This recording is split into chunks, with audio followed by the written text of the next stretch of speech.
वंदना, आप सभी का मोस्ट वेलकम करती हूँ आपके अपने ही चैनल वंदना स्टडी क्लासेस में। बच्चों, हम लेकर आ चुके हैं कक्षा 9वीं साइंस का आपका 2022-23 का प्रश्न बैंक सॉल्यूशन। इस वीडियो में हम आपको क्लास 9 साइंस का पूरा प्रश्न बैंक सॉल्यूशन करवाने वाले हैं, तो वीडियो में लास्ट तक बने रहिएगा।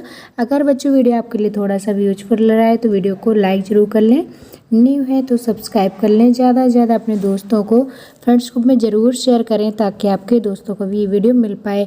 तो बच्चों, एमपी बोर्ड के द्वारा आपके 2022-23 के प्रश्न बैंक जारी कर दिए गए हैं। अगर आपने अभी तक नहीं डाउनलोड किए हैं तो डाउनलोड कर लीजिएगा। अगर आपको जानकारी नहीं है कि डाउनलोड कैसे करना है तो इस पर हमने वीडियो बनाया हुआ है कि आपको डाउनलोड कैसे करना है प्रश्न बैंक, तो वहाँ से आप देख कर डाउनलोड कर सकते हैं। ठीक, इसके बाद हमने उसी में आपको बताया है कि पूरे सॉल्यूशन की पीडीएफ अगर आपको चाहिए तो सॉल्यूशन की पीडीएफ आपको कहाँ मिलेगी। ठीक, तो वो वीडियो ज़रूर देख लीजिएगा, काफ़ी इंपॉर्टेंट है आपके लिए कि प्रश्न बैंक आपको कैसे डाउनलोड करना है। इसके बाद प्रश्न बैंक का सॉल्यूशन आपको कैसे मिलेगा। ठीक, पूरी जानकारी हमने दी हुई है उस वीडियो में, तो चलिए बच्चों देख लेते हैं। और पूरी सॉल्यूशन के लिए हमने उसमें बताया हुआ है कि आपको अगर पूरी सॉल्यूशन की पीडीएफ चाहिए तो गूगल पर आपको सर्च करना है वंदनाक्लासेस.com। ठीक, वंदनाक्लासेस.com आप गूगल पर सर्च करिएगा, ये हमारी वेबसाइट है। यहाँ पर आपको फुल सॉल्यूशन पीडीएफ भी मिल जाएगी, यहाँ से आप डाउनलोड कर सकते हैं। ठीक, तो जैसे हमने बताया हुआ है पूरा वैसे आपको डाउनलोड कर लेना है। सारे सब्जेक्ट के प्रश्न बैंक आपके आ चुके हैं और इसके बाद आंसर के लिए आपको वंदनाक्लासेस.com में सर्च करना है, तो वहाँ से आपको सॉल्यूशन भी मिल जाएंगे। ठीक, चलिए बच्चों स्टार्ट करते हैं। तो ये है आपका पूरा प्रश्न बैंक, इस तरीके से ये देख लीजिए पूरा प्रश्न बैंक आपका जारी कर दिए गए हैं, सारे सब्जेक्ट के आ गए हैं। तो ये बच्चों ब्लूप्रिंट है, इसको आपको ब्लूप्रिंट को पहले देख लेना है क्योंकि ब्लूप्रिंट बहुत ज़रूरी है, आपको जानकारी होना चाहिए पूरा।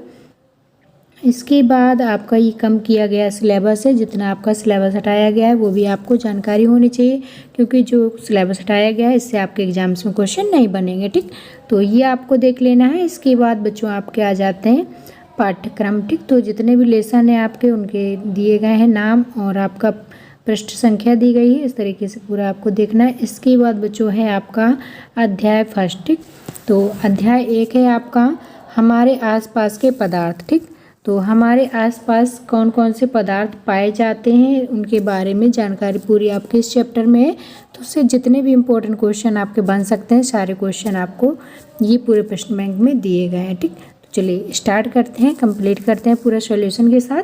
तो पहला बच्चों आपका है सही विकल्प चुनकर लिखिए। सारे क्वेश्चन आपके 1-1 नंबर के आते हैं सही विकल्प वाले, तो पहले इनको कंप्लीट कर लेते हैं। ठीक, तो सारे वेरी इंपॉर्टेंट क्वेश्चन होते हैं जितने भी आपके प्रश्न बैंक में जारी किए जाते हैं। आपने देखा होगा पिछले साल आपके 9th और 11th का पूरा पेपर आपका प्रश्न बैंक से ही बना था, तो सारे क्वेश्चन आपको सॉल्यूशन के साथ यानी आंसर के साथ तैयार कर लेना है। ठीक, चाहे आपके हाफ ईयरली एग्जाम हो, चाहे प्री बोर्ड एग्जाम हो, चाहे आपके बोर्ड एग्जाम हो जो आपके फाइनल एग्जाम हो, तो सारे एग्जाम्स में आपके प्रश्न बैंक से क्वेश्चन पूछे जाते हैं, तो प्रश्न बैंक आपको एक बार जरूर पूरा पढ़ लेना है। ठीक, तो चलिए बच्चों स्टार्ट करते हैं। पहला क्वेश्चन है पदार्थ की कितनी अवस्थाएं होती हैं। ठीक, तो पदार्थ की कितनी अवस्थाएं होती हैं, तो पदार्थ की बच्चों 3 अवस्थाएं होती हैं। ठीक, 3 अवस्थाएं होती हैं, कौन कौन सी होती हैं?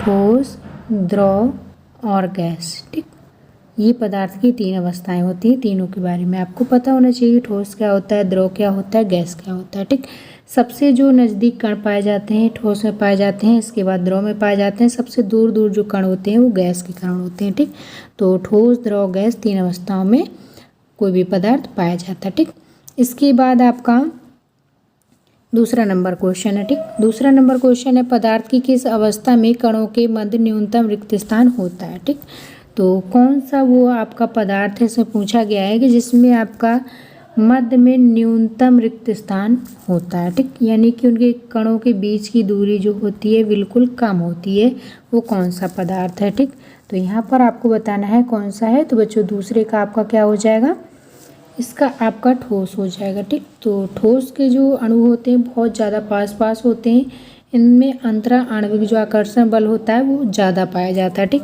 तो इनके कण एकदम ऐसे चिपके हुए होते हैं, इनमें स्पेस कम होता है। इसके बाद द्रव में थोड़ी दूर दूर होते हैं, इसके बाद गैस में और दूर दूर होते हैं। ठीक, इस तरीके से आपको याद रखना है। ये आपके गैस के मॉलिक्यूल्स हैं जो बहुत ज़्यादा दूर दूर होते हैं, ये द्रव के हैं जो ठोस की तुलना में काफ़ी दूर होते हैं, लेकिन ठोस के जो होते हैं वो सबसे नज़दीक होते हैं। ठीक, तो इस तरीके से आपको याद रखना है ठोस, द्रव और गैस। ठीक, इसके बाद नेक्स्ट है आपका क्वेश्चन नंबर 3। पदार्थ की किस अवस्था में किसी वस्तु का एक निश्चित आकार, स्पष्ट सीमाएं एवं नगण्य संपीड्यता होती है। ठीक, तो वो पदार्थ आपसे पूछा गया है कि किसी वस्तु का एक निश्चित आकार हो, स्पष्ट हो और उसकी सीमाएं एवं नगण्य संपीड्य हो। ठीक, तो वो पदार्थ कौन सा होगा ये आपको बताना है। ठीक, तो तीसरे का आपका हो जाएगा बच्चों ठोस। ठीक, ठोस का आकार आपका निश्चित होता है, इसके बाद इसमें संपीड्यता क्या होती है, नगण्य होती है। इसके बाद नेक्स्ट है आपका क्वेश्चन नंबर 4। ठीक, सर्वाधिक विसरण गुण पाए वाला पदार्थ है। ठीक, तो सर्वाधिक विसरण किसमें पाया जाता है, कौन सा पदार्थ है, ठोस, द्रव, ठोस, लोहा, गैस। ठीक, तो इसमें से 4 ऑप्शन में से राइट आंसर आपको बताना है। ठीक, तो चौथे का हो जाएगा आपका गैस। ठीक, तो 2 नंबर इसका करेक्ट हो जाएगा कि सर्वाधिक विसरण किसमें पाया जाता है, गैस में। इसके बाद बच्चों नेक्स्ट है आपका वह पदार्थ की वह अवस्था जिसमें द्रव का आकार नहीं परंतु आयतन निश्चित होता है। ठीक, तो द्रव का आकार निश्चित नहीं होता परंतु आयतन निश्चित होता है, वह अवस्था आपको बतानी है कि पदार्थ की कौन सी अवस्था होती है, ठोस, द्रव, गैस, उपरोक्त सभी। ठीक, तो किसमें आपका आकार निश्चित नहीं होता है और आयतन निश्चित होता है, ये आपसे पूछा जा रहा है। तो बच्चों इसका राइट आंसर हो जाएगा आपका द्रव। ठीक, द्रव का जो आपका आकार होता है ये निश्चित नहीं होता है, लेकिन इसका आयतन क्या होता है, निश्चित होता है। ठीक, इसका 2 नंबर करेक्ट हो जाएगा। इसके बाद 6 नंबर क्वेश्चन है न्यूनतम विसरण का गुण पाया जाता है। ठीक, तो इनमें से बताना है न्यूनतम विसरण का गुण किस में पाया जाता है, ठोस में, द्रव में, गैस में, उपरोक्त में से कोई नहीं। ठीक, तो 6वें का राइट आंसर आपको बताना है। ठीक, तो इसका हो जाएगा बच्चों आ नंबर करेक्ट आंसर। जो सबसे कम विसरण की दर होती है वो किस में पाई जाती है, ठोसों में पाई जाती है। ठीक, इसके बाद नेक्स्ट है क्वेश्चन नंबर 7।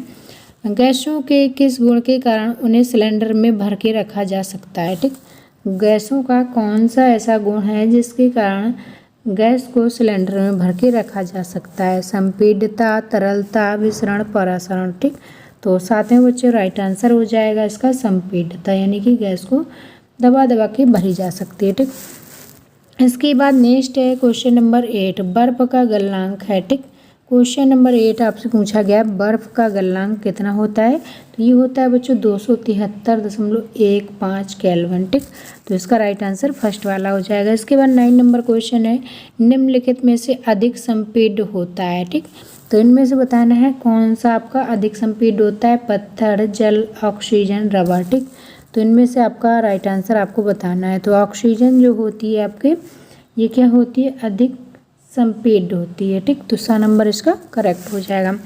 इसके बाद बच्चों आ जाते हैं रिक्त स्थान। तो रिक्त स्थान आपको कंप्लीट करना है, प्रत्येक आपका 1-1 नंबर का रहेगा।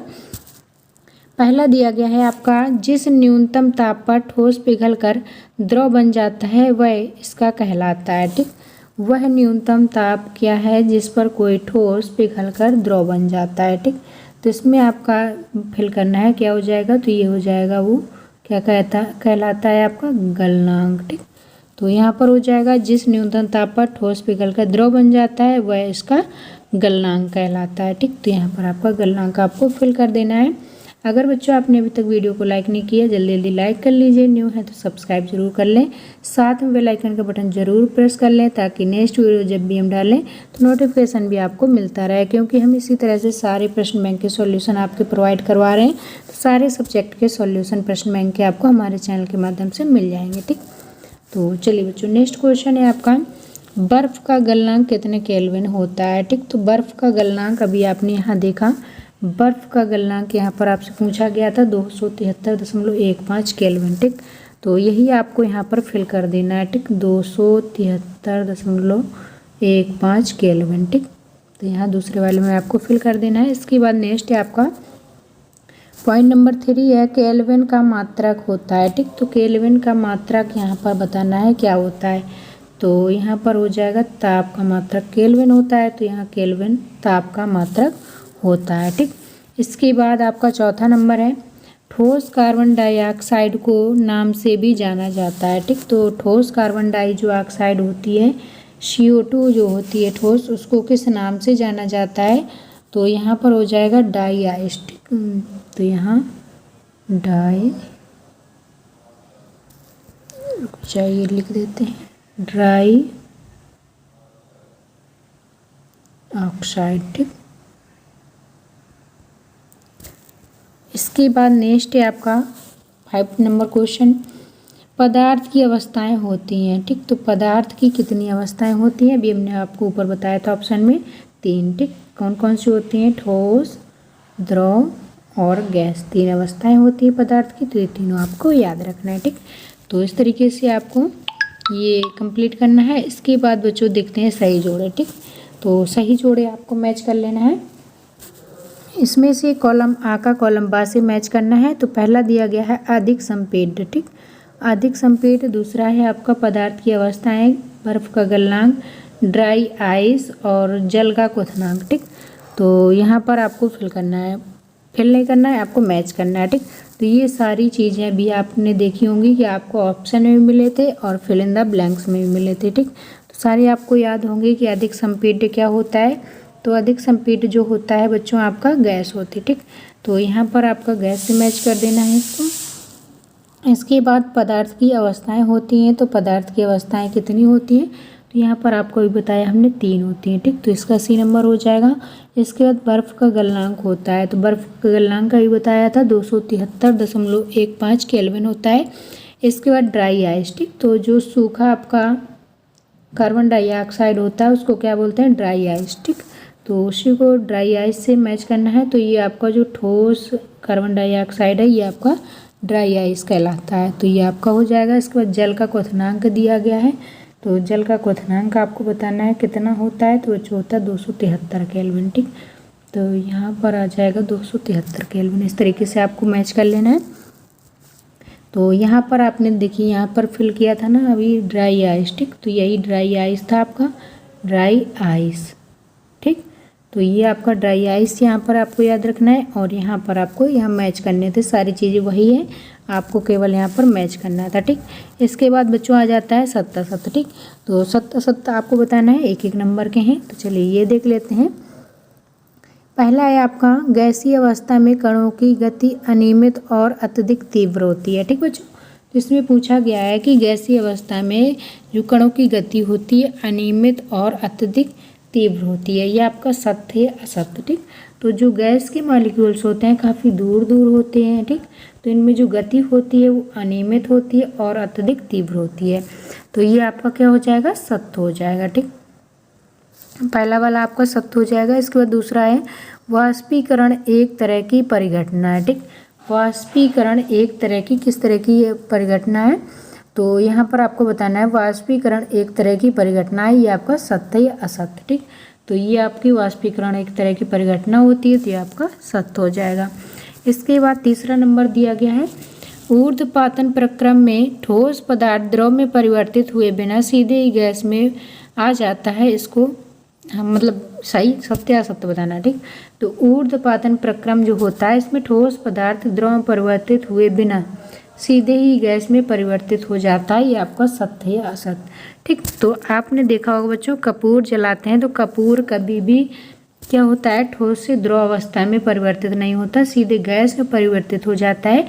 तो ये आपका ऊर्ध्वपातन कहलाता है कि बिना द्रव में बदले हुए सीधे गैस में कोई चीज़ परिवर्तित हो जाए, तो ये आपका सत्य है। ठीक, यही आपकी परिभाषा लिखी हुई है कि ऊर्ध्वपातन प्रक्रम में ठोस द्रव में परिवर्तित हुए बिना सीधे गैस में परिवर्तित हो जाता है। क्या ये सत्य है या असत्य, तो ये बच्चों आपका सत्य है। ठीक, इसके बाद नेक्स्ट है 4 नंबर क्वेश्चन 4 पॉइंट। ठीक, सतह क्षेत्र बढ़ जाने पर वाष्पीकरण की दर कम हो जाती है। ठीक, तो यहाँ पर आपसे पूछा गया है कि सतह क्षेत्र बढ़ जाने पर वाष्पीकरण की दर कम हो जाती है। ये आपका सत्य है असत्य। ठीक, तो चौथा वाला आपका क्या हो जाएगा, असत्य हो जाएगा, गलत है।